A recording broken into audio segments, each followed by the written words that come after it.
శాంతి. ఈరోజు Murali date 8 April 2022. బాబా చెప్తున్నారు, మధురమైన పిల్లలారా, మీ స్థితిని మంచిగా తయారు చేసుకోవాలనుకుంటే అమృత వేళలో లేచి ఏకాంతంలో కూర్చుని మేము ఆత్మలము, ఇప్పుడు మేము తిరిగి ఇంటికి వెళ్ళాలి, ఈ నాటకం పూర్తి అయింది అని ఆలోచించండి. ఈరోజు మురళీలోని ప్రశ్న, పూర్తిగా బలి అవ్వడము అనగా అర్థం ఏమిటి అని బాబా అడుగుతున్నారు.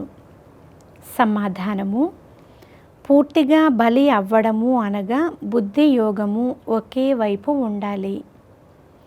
పిల్లలు మొదలైన దేహదారులెవ్వరూ గుర్తు రాకూడదు. దేహభావం తెగిపోవాలి. ఈ విధంగా ఎవరైతే పూర్తిగా బలి అవుతారో వారికి తండ్రి నుండి 21 జన్మల వారసత్వం లభిస్తుంది అని బాబా అంటున్నారు. ఒకరి నామరూపాలకు మరొకరు ఆకర్షింపబడితే వారు తండ్రి పేరును తమ పేరును అవమానపరుస్తారు. ఈరోజు మురళీలో 2వ ప్రశ్న, తండ్రి పిల్లలందరిపైన ఏ కృపను చూపిస్తారు? సమాధానము, గవ్వ నుండి వజ్ర సమానముగా తయారు చేయు కృపను తండ్రి చూపిస్తారు. ఏ పిల్లలైతే అడుగడుగున సలహా తీసుకుంటారో, ఏది దాచిపెట్టరో వారిపైన స్వతహాగానే కృప కలుగుతుంది. పాట. ఈ ఆటను రచించినది ఎవరు? ఇదంతా శృంగారించినది ఎవరు? ఓం శాంతి. ఎవరు ఈ పాటను తయారు చేశారో వారికి దీని అర్థం తెలియదు. పిల్లలైన మీకు తండ్రి అర్థం చేయించారు. మిమ్మల్ని రచించినప్పుడు మీకు ఎంత మంచి వారసత్వాన్ని ఇచ్చానో చూడండి. స్వర్గము అంటే నూతన రచన. స్వర్గం ఎలా రచింపబడిందో ప్రపంచంలోని వారికి తెలియదు. మళ్ళీ మాయారూపి 5 వికారాలు ఎలా ఏర్పడతాయో కూడా వారికి తెలియదు. నూతన ప్రపంచం కొరకు నేను వినిపించే ఒక్కొక్క విషయము నూతనముగానే ఉంటుంది అని బాబా అంటున్నారు. సత్యయుగమని దేనిని అంటారో కూడా వారికి తెలియదు. కనుక ఈ విషయాలు ఎలా తెలుసుకోగలరు? ఈ జ్ఞానము ఏ శాస్త్రాల్లోనూ లేదు. స్వయం పరంపిత పరమాత్మ వచ్చి ఈ జ్ఞానమును ఇస్తారు. తరువాత ఈ జ్ఞానం అదృశ్యమైపోతుంది. జ్ఞానము ద్వారా రాజయోగం నేర్చుకుని రాజ్య పదవిని పొందుకుంటారు. ఈ జ్ఞానము అంతవరకు మాత్రమే ఉంటుంది. దీనిని ఆధ్యాత్మిక జ్ఞానము అని అంటారు. స్పిరిచువల్ అనగా స్పిరిట్, ఆత్మ, సుప్రీం స్పిరిట్ అని తండ్రిని అంటారు. వారికైతే అనేక పేర్లు ఇచ్చేశారు. ఆధ్యాత్మిక జ్ఞానం కావాలి అని అంటారు. ఫిలాసఫీ అనగా శాస్త్రాల జ్ఞానం అవుతుంది. శాస్త్రాలు చదివి వాటిని తెలుసుకోవచ్చు. పరంపిత పరమాత్మ అయితే శాస్త్రాలు చదవరు. ఎందుకంటే వారిని జ్ఞానసాగరులు అని అంటారు. మనుష్యులు వారిని అంతర్యామిగా భావిస్తారు. కానీ అలా కానే కాదు అని బాబా అంటున్నారు. డ్రామానుసారముగా ఎవరు ఎటువంటి కర్మలు చేస్తారో వారికి ఆ ఫలము అయితే లభించాల్సిందే. పిల్లలకు కర్మ అకర్మ వికర్మల గతిని కూడా అర్థం చేయిస్తారు. కర్మ అకర్మగా ఎప్పుడవుతుందో, తరువాత కర్మ వికర్మగా ఎలా అవుతుందో కూడా బాబా మనకు అర్థం చేయిస్తారు. స్వర్గంలో వికర్మలుగా అయ్యేటటువంటి ఎటువంటి చెడు కర్మలు మన ద్వారా జరగవు. ఎందుకంటే అక్కడ రావణ రాజ్యమే ఉండదు. అందువలన అక్కడ ప్రతి కర్మ అకర్మగా అవుతుంది. వికర్మలు చేసినప్పుడు లేపచేపాలు జరుగుతాయి అనగా అంటుకుంటాయి. పాపము చేయించేవాడు రావణుడు. ఇప్పుడు పిల్లలైన మీకు తండ్రి అర్థం చేయిస్తున్నారు.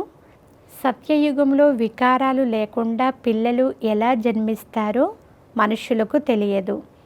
చాలామందిలో వికారాలు తప్పకుండా ఉంటాయి, కానీ ఇంత ఎక్కువగా ఉండవు అని అంటారు. ఇక్కడ కూడా సన్యాసులు, గురువులు సంవత్సరానికి ఒకసారి లేక నెలకు ఒకసారి మాత్రమే వికారాల్లోనికి వెళ్ళండి అని చెప్తారు. కానీ తండ్రి వెంటనే ఘాటుగా చెప్తున్నారు, పిల్లలు, కామం మహాశత్రువు, దానిపైన పూర్తిగా విజయం పొందాలి, సంపూర్ణ నిర్వికారులుగా తయారు కావాలి. అక్కడ రావణుడే ఉండడు కనుక అసలు వికారాలు ఎలా వస్తాయి? సిక్కులు కూడా భగవంతుడు మురికి బట్టలను శుభ్రం చేస్తాడు అని పాడతారు. కనుక అందరూ మురికి బట్టలుగానే ఉన్నారు కదా. ఇది ఎవ్వరిని నిందించడం కాదు, ఎవరు ఎలా ఉంటారో వారిని తప్పకుండా అలాగే అంటారు, దొంగను దొంగే అంటారు కదా అంటున్నారు బాబా. సిక్కుల గ్రంథంలో కూడా వారి మహిమ చాలా వివరంగా వ్రాయబడి ఉంది. గురునానక్ పరంపిత పరమాత్మను మహిమ చేశారు. వారు అంటారు, జప సాహిబ్ సుఖము అని. సుఖమునిచ్చే సాహిబ్ను జపము చెయ్యండి అని అంటారు. తండ్రి అంటున్నారు, నన్ను స్మృతి చెయ్యండి. ఎవరినైతే అర్ధకల్పం స్మృతి చేశారో మరి వారు లభిస్తే ఇప్పుడు ఎంత ఖుషి ఉండాలి మీకు అంటున్నారు బాబా. కానీ క్షణ క్షణము స్వయాన్ని ఆత్మాని భావించే వారికే అంతటి సంతోషం కూడా లభిస్తుంది. ఆత్మగా భావిస్తే తండ్రి పైన ప్రేమ ఉంటుంది. ఆత్మకు ఈ సమయంలో తన తండ్రి ఎవరు అనేది తెలియదు. తండ్రికి చెందిన వారిగా తయారై తండ్రి కర్తవ్యమే తెలియకపోతే వారిని తెలివిహీనులు అని అంటారు. ప్రహ్లాదుని కథ వినిపిస్తారు. ప్రతీకారం తీర్చుకునేందుకు స్తంభం నుండి వచ్చాడు. కానీ పరమాత్మ ఎక్కడున్నారో అడ్రస్ తెలియదు అంటున్నారు బాబా. ఇప్పుడు పిల్లలైన మీకైతే తెలుసు కదా, మీరు బ్రహ్మ కుమారీలు. ప్రజాపిత బ్రహ్మ పేరు కూడా చాలా ప్రసిద్ధి చెందింది. వారికి స్త్రీయే లేకపోతే పిల్లలు ఎలా జన్మిస్తారు? కావున తప్పకుండా ముఖ వంశావళిగా ఉంటారు. మీరు ఈ విషయాన్ని కూడా ఇతరులకు క్లియర్గా అర్థం చేయించవచ్చు అంటున్నారు బాబా. మేము బ్రహ్మ కుమారీలము. ప్రజాపిత బ్రహ్మ పేరు విన్నారు కదా. కనుక పరంపిత పరమాత్మ బ్రహ్మ ద్వారా రచనను రచించారు. మొట్టమొదట బ్రహ్మను రచించారు, తర్వాత బ్రహ్మ ద్వారా బ్రాహ్మణులను రచించారు.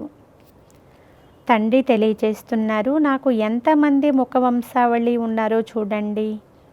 అందరికీ వారసత్వం అయితే శివబాబా నుండే లభిస్తుంది.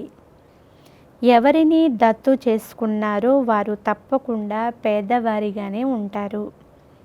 మొట్టమొదట బ్రహ్మను దత్తు చేసుకున్నారు, తరువాత బ్రహ్మ ద్వారా ముఖ వంశావళి తయారయ్యారు. ఆ గర్భజనిత బ్రాహ్మణులు శారీరక యాత్రలు చేయిస్తారు. ఈ బ్రహ్మ ముఖవంశావళి బ్రాహ్మణులు ఆత్మిక యాత్రను చేయిస్తారు. ఈ ఆత్మిక యాత్ర గురించి ఎవ్వరికీ తెలియదు. నిర్వాణ ధామానికి వెళ్ళాలి అని పురుషార్థం చేస్తారు. కనుక బుద్ధి యాత్ర బ్రహ్మతత్వం వైపు ఉంటుంది. అది బ్రహ్మతత్వ యాత్ర. మేము బ్రహ్మంలో లీనమైపోతాము అని అంటారు. అలాంటప్పుడు శారీరక యాత్రలు చేసే అవసరం ఏముంది? యాత్ర చేసేది నిర్వాణ ధామం కొరకు. దానిలో జ్యోతిలో కలిసిపోయింది అని, నీటి బుడగ నీటిలో కలిసిపోయింది అని అనరు. ఈ యాత్ర చేసేది ఆత్మ బ్రహ్మతత్వంలోకి వెళ్తుంది. ఇది ఆత్మిక యాత్ర. మిగిలినవన్నీ శారీరక యాత్రలు. నిర్వాణ ధామానికి ఎవరు తీసుకుని వెళ్ళగలరో వారికి తెలియదు. ఇప్పుడు అనంతమైన తండ్రి చెప్తున్నారు, నేను అందరినీ తీసుకుని వెళ్తాను. అందరికీ మార్గదర్శకులుగా తండ్రి అవుతారు. అందరినీ తీసుకుని వెళ్తారు. సత్యయుగంలో చాలా కొద్ది మంది మనుషులే ఉంటారు. మిగిలిన ఆత్మలన్నీ తిరిగి వెళ్ళిపోతాయి. ధర్మసమ్మతమైన న్యాయసమ్మతమైన మాటలను మాత్రము తండ్రి తెలియచేస్తారు. ఇప్పుడు మీరు సత్యమైన యాత్ర చేస్తున్నారు. మనమంతా ఆత్మలము. ఇప్పుడు నాటకం పూర్తి అవుతుంది. తిరిగి ఇంటికి వెళ్ళాలి, ఇది మాత్రం పక్కా అయిపోవాలి అంటున్నారు బాబా. ఏకాంతంలో కూర్చుని నేను ఆత్మను అని విచారం చెయ్యండి, అంటే ఆలోచన చెయ్యండి. తండ్రి మనల్ని తీసుకుని వెళ్ళేందుకు వచ్చారు, ఇది చీచీ శరీరము. ఈ విధంగా మీతో మీరు మాట్లాడుకోవాలి. దీనినే విచార సాగర మథనము అని అంటారు. తండ్రి కర్మలు చేసేందుకు అనుమతించారు, అయితే రాత్రి మేలుకొని అభ్యాసం చెయ్యండి, అప్పుడు పగలు కూడా స్థితి బాగుంటుంది. తండ్రి నుండి తప్పకుండా సహాయం లభిస్తుంది. రాత్రి చేసిన అభ్యాసం పగలు కూడా పనికొస్తుంది. రాత్రిపూట 2 గంటల తర్వాత మేల్కోవాలి, ఎందుకంటే రాత్రి 9 గంటల నుండి 12 గంటల వరకు చాలా చెడ్డ సమయము. కనుక విచార సాగర మథనము అనేది అమృత వేళలోనే చేయబడుతుంది. నేను ఆత్మను, ఇప్పుడు బాబా వద్దకు వెళ్ళాలి, ఒక శరీరాన్ని వదిలి మరొకటి తీసుకుంటాను. ఇది మీలో మీరే మాట్లాడుకునే పద్ధతి. 84 జన్మలు పూర్తి అయ్యాయి, ఇక కొద్ది రోజులు మాత్రమే మిగిలి ఉన్నాయి. ఇదంతా అనంతమైన డ్రామా. ఈ విధంగా బుద్ధిలో ఉండడం వలన దేహభావం తొలగిపోతుంది. తండ్రి మరియు వారసత్వం మాత్రమే గుర్తొస్తుంది. తండ్రి స్వయంగా వచ్చి శిక్షణ ఇస్తున్నారు, లేకుంటే మనం ఇంత శ్రేష్టంగా పవిత్రముగా ఎలా అవ్వగలుగుతాము? ఈ సమయంలో లంచగొండితనం చాలా ఉంది, అందుకే సదాచార కమిటీ అనే పేరు వెలువడింది. ఇంతకుముందు ఇటువంటి విషయాలేమీ లేవు అని బాబా అంటున్నారు.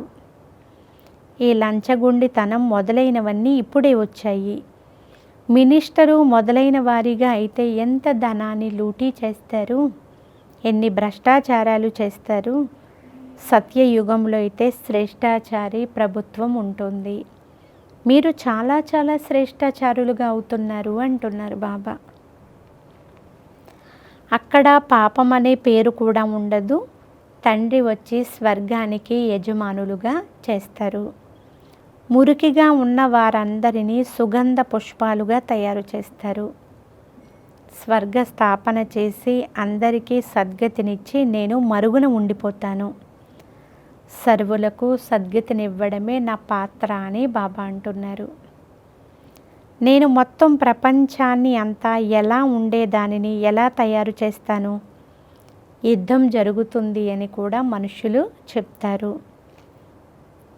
వార్తాపత్రికలలో 5 సంవత్సరాలలో ఇది జరుగుతుంది అది జరుగుతుంది అని వ్రాస్తారు. అచ్చా, అక్కడ వినాశనం అవుతుంది, అయితే తరువాత ఏం జరుగుతుంది?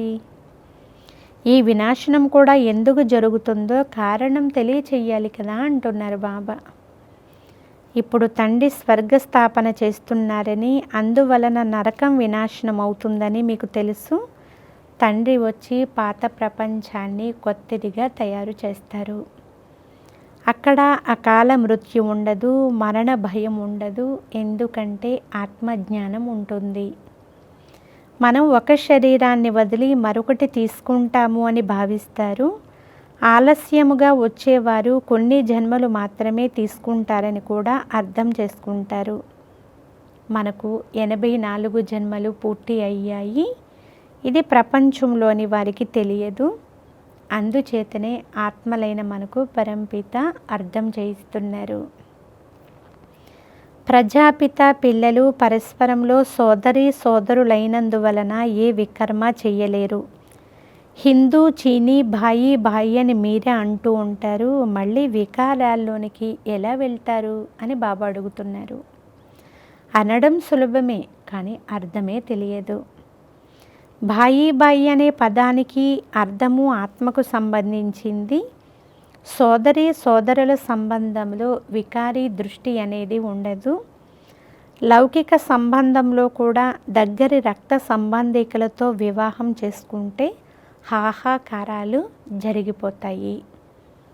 తండ్రి అర్థం చేయిస్తున్నారు, మీరంతా దేవీ దేవతలుగా చాలా శ్రేష్టాచారులుగా ఉండేవారు, తరువాత మళ్ళీ భ్రష్టాచారులుగా అయిపోయారు. ఇప్పుడు మళ్ళీ శ్రేష్టాచారులుగా అవుతున్నారు. మనమే శ్రేష్టాచారులుగా 16 కళ సంపూర్ణులుగా ఉండేవారము. తరువాత 14 కళలలోనికి వచ్చాము. ఆ తరువాత భ్రష్టాచారులుగా అవుతూ ఇంకా తమో ప్రధానంగా ఇంకా భ్రష్టాచారులుగా అయిపోయాము. ఈ సృష్టి చక్ర చిత్రంలో కూడా స్పష్టంగా వ్రాయబడి ఉంది. వర్ణాల రూపాన్ని కూడా తయారు చేస్తారు, కానీ అందులో శ్రేష్టమైన బ్రాహ్మణుల గురించి తెలపరు. శివ్ బాబాను కానీ బ్రాహ్మణులను కానీ ఆ చిత్రంలో చూపించరు. ఇక మిగిలిన దేవతలు, క్షత్రియులు, వైశ్య, శూద్రులను చూపిస్తారు. ఇప్పుడు మనము పల్టీల ఆట ఆడుతున్నాము అని మీరు అర్థం చేసుకున్నారు. ఇప్పుడు మనం బ్రాహ్మణుల నుండి మళ్ళీ దేవీ దేవతలుగా అవుతున్నాము. అలా అయ్యేందుకు దైవీ గుణాలు ధారణ చెయ్యాలి కదా అని బాబా అంటున్నారు. ఇప్పుడు తిరిగి ఇంటికి వెళ్ళాలి. మన కొరకు ప్రపంచమంతా మళ్ళీ స్వర్గంగా తయారవుతుంది. భూమికి నీరు అందుతుంది. ఈ విధంగా రాత్రిపూట బాగా విచార సాగర మదనం చేస్తే పగలు చాలా సహాయం లభిస్తుంది. ఇప్పుడు మనము స్వీట్ ఫాదర్ దగ్గరకు వెళ్తాము. అందుకొరకు మనము గడప గడప వద్ద ఎదురు దెబ్బలు తిన్నాము. దారి ఎక్కడా కూడా లభించలేదు. ఇప్పుడు మీరు వారసత్వం పొందేందుకు పురుషార్థం చేస్తున్నారు, కానీ మాయ కూడా చాలా శక్తివంతంగా ఉంది అంటున్నారు బాబా. చాలా మోసం చేస్తుంది. వెంటనే చెవులు ముక్కులు పట్టుకుంటుంది. భ్రష్టాచారులుగా అవుతారు. కామ వికారం యొక్క నశ వచ్చేస్తుంది. ఇతర నామరూపాలకు ఆకర్షితమైపోతారు. ప్రేయసీ ప్రియుల వలె అయిపోతారు. చాలా మోసపోతారు అంటున్నారు బాబా. లోబులుగా అయితే కూడా బాబా పేరును ఒక్కసారిగా చెడిపేస్తారు. ఇదంతా జరుగుతూనే ఉంటుంది. బాబా అర్థం చేయిస్తున్నారు, పిల్లలారా యోగంలో ఉండాలి. మంచి యోగులైన వారికి 4-5 రోజులు భోజనం చెయ్యకున్నా సరే వారికి చింత అనేది ఉండదు అంటున్నారు బాబా. చాలా సంతోషంగా ఉంటారు. అటువంటి స్థితి మనకు ఏర్పడాలి అని బాబా చెప్తున్నారు. నాలో ఏ వస్తువు పట్ల లోభం లేదు కదా అని స్వయాన్ని పరిశీలన చేసుకోండి. నేను పూర్తిగా ఉత్తీర్ణమై చూపించాలి అనే లక్ష్యం ఉంచుకోండి. ఇది కల్పాంతరాల ఆట. మేము లక్ష్మీనారాయణలను వరించేందుకు అనగా రాజ్యాన్ని తీసుకునేందుకు అంతటి యోగ్యులుగా అయ్యామా అని స్వయాన్ని పరిశీలన చేసుకోండి. ఒకవేళ ఏమైనా లోపాలుంటే వాటిని తొలగించుకోవాలి. బలహీనతలు దాగి ఉండలేవు. ఇప్పుడు మీ సంబంధం శివబాబాతో ఉంది. ఎవరికైనా వారిని ఉన్నతంగా చేసేందుకు దృష్టినిస్తారు. తండ్రి చాలా సహాయం చేస్తారు, కానీ బ్రహ్మకుమారీలు ఇది మేము చేశాము అని అంటారు. మేము మురళిని చాలా బాగా నడిపించాము అని అంటారు. ఈ అహంకారమే స్థితిని క్రిందకు పడేస్తుంది అని బాబా చెప్తున్నారు. మంచి మంచి పిల్లలు బాబా సహయోగం లభించింది అని భావిస్తారు. మాయ ప్రవేశించినట్లయితే చాలామంది క్రింద పడిపోతారు కూడా. ఇందులో పూర్తి ఆత్మాభిమానులుగా అవ్వాలి. దేహముపైకి దృష్టి వెళ్ళకూడదు. బాబా శిక్షణ ఇస్తూ ఉంటారు. మీరు పరివర్తన అవుతూ వెళ్ళండి. మాయతో మోసపోకండి, లేదు అంటే మీ పదవిని మీరే పోగొట్టుకుంటారు. లౌకిక పతిని మీరు ఎంతగా స్మృతి చేస్తారు? మరి అమృతాన్ని త్రాగించి గవ్వ నుండి వజ్రముగా తయారు చేసే పతులకు పతిని అంతగా ఎందుకు స్మృతి చేయలేకపోతున్నారు అని బాబా అడుగుతున్నారు. ఇటువంటి తండ్రిని ఎంతగా స్మృతి చెయ్యాలి? శ్రీమతానుసారంగా పురుషార్థం చెయ్యాలి. ఏదైనా విషయం ఉంటే బాబా నాలో ఏ అవగుణం ఉంది అని బాబాను అడగాలి. దేహభావమును వదిలివేయాలి. ఎవరైతే పూర్తిగా బలి అవుతారో వారికి 21 జన్మల వారసత్వం లభిస్తుంది. పూర్తిగా బలి అవ్వడము అంటే బుద్ధి వారి వైపే ఉండడము. ఈ పిల్లలు మొదలైన వారి నుండి బుద్ధి తొలగిపోవాలి. బాబా చెప్తున్నారు, దీనికి బదులుగా మీకు అక్కడ సర్వస్వము కొత్తవి లభిస్తాయి. భగవంతుని కృప ద్వారా మాకు కొడుకు లభించాడు అని అంటారు. ఇప్పుడు భగవంతుడు స్వయంగా చెప్తున్నారు, ఆ కృప అల్పకాలానికి మాత్రమే అంటున్నారు బాబా. ఇప్పుడు మీపై చాలా కృప చూపిస్తాను, మిమ్మల్ని గవ్వ నుండి నేను వజ్రంగా కూడా తయారు చేస్తాను. గృహస్థంలో ఉంటూ ఇవన్నీ తండ్రివే అని భావించండి. అడుగడుగులోనూ బాబా నుండి సలహా తీసుకోండి. బాబాయే సలహా ఇస్తారు. ఏ ఉల్టా పనిని చెయ్యనివ్వరు, వికారాలను ఇవ్వనివ్వరు.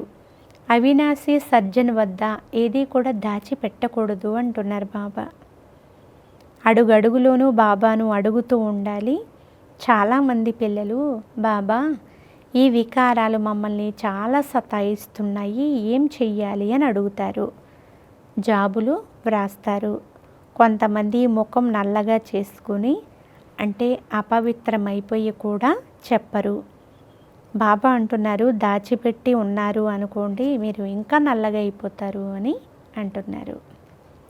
అచ్చా, మధురాతి మధురమైన అపురూపమైన పిల్లలకు మాతాపిత బాబ్దాదాల ప్రియ స్మృతులు మరియు గుడ్ మార్నింగ్. ఆత్మిక పిల్లలకు ఆత్మిక తండ్రి నమస్తే. ఆత్మీయ తండ్రికి ఆత్మీయ పిల్లల యొక్క ప్రియ స్మృతులు, గుడ్ మార్నింగ్ మరియు నమస్తే నమస్తే నమస్తే. ధారణ కొరకు ముఖ్య సారము. ఫస్ట్ పాయింట్, ఫుల్ పాస్ అయ్యేందుకు లోపాలు, వికారాల యొక్క అంశాలు ఏవైతే ఉన్నాయో వాటిని సమాప్తం చేసేయాలి. ఏ విషయంలోనూ అహంకారం ఉండకూడదు. సెకండ్ పాయింట్, దృష్టిని చాలా పవిత్రంగా శుద్ధంగా చేసుకోవాలి. ఎప్పుడు ఏ దేహదారి వెనుక పడకూడదు. పూర్తి ఆత్మాభిమానిగా తయారు కావాలి. ఈరోజు వరదానము, సైలెన్సు శక్తి ద్వారా చెడును మంచిలోనికి పరివర్తన చేసే శుభభావన సంపన్న భవ.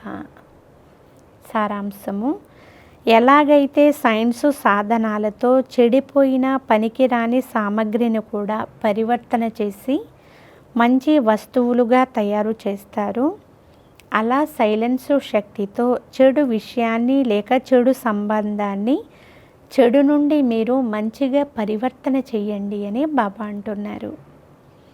మీరు ఎంత శుభభావన సంపన్నంగా అవ్వాలి అంటే మీ శ్రేష్ఠ సంకల్పం ద్వారా ఇతర ఆత్మలు కూడా వారిలోని చెడును మార్చుకుని మంచిని ధారణ చెయ్యాలి.